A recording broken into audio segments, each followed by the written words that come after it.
তোমরা যারা শহর থেকে দূরে মন্দারমণিতে গিয়ে দুদিনের জন্য রিল্যাক্সে টাইম স্পেন্ড করতে চাও তাদের জন্য হলো এই ভিডিওটা।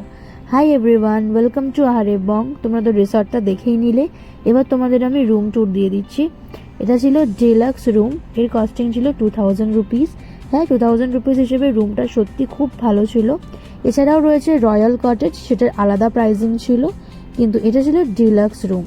সব থেকে মেন ইম্পর্টেন্ট আর সুন্দর ছিল হচ্ছে এখানকার এই যে সুইমিং পুলের ভিউটা, এটা এত লাক্সারিয়াস ছিল কিছু বলার নেই।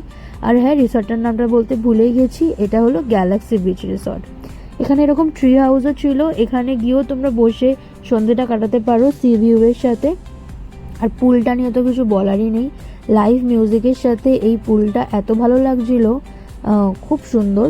এখানে তোমরা সকালের টাইমে, ইভিনিংয়ের টাইমে বোথ টাইম এনজয় করতে পারো তোমাদের ফেভারেবল টাইম ওয়াইজ।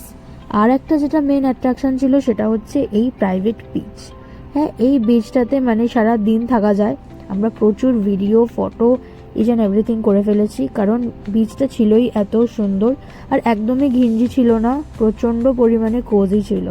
আর যেটা মেন ইম্পর্ট্যান্ট জিনিস সেটা হচ্ছে যে এটা না মন্দারমণি বিচের থেকেও অনেক কাছে ছিল। তো তোমরা পায়ে হেঁটে মন্দারমণি বিচে গিয়েও সেখানে খাওয়া দাওয়া, কেনাকাটি সমস্ত কিছু করতে পারো। এই যে আমরা এখানে একটুখানি আমাদের মি টাইম স্পেন্ড করছিলাম, কারণ শহরে তো করাই হয়ে ওঠে না এগুলো, তো এটাই আর কি। বাকি এই রিসর্টের নাইট ভিউটাও কিন্তু ভীষণ সুন্দর ছিল। আর তোমরা যদি আরও ডিটেলসে আরও ইনফরমেশন চাও রিসর্টের ব্যাপারে, তাহলে আমাদের পেজে ভিজিট করো, ওখানে বড় ভিডিও রয়েছে এই রিলেটেড, সমস্ত ডিটেলস তোমরা ওখানে পেয়ে যাবে। তো stay tune for more updates.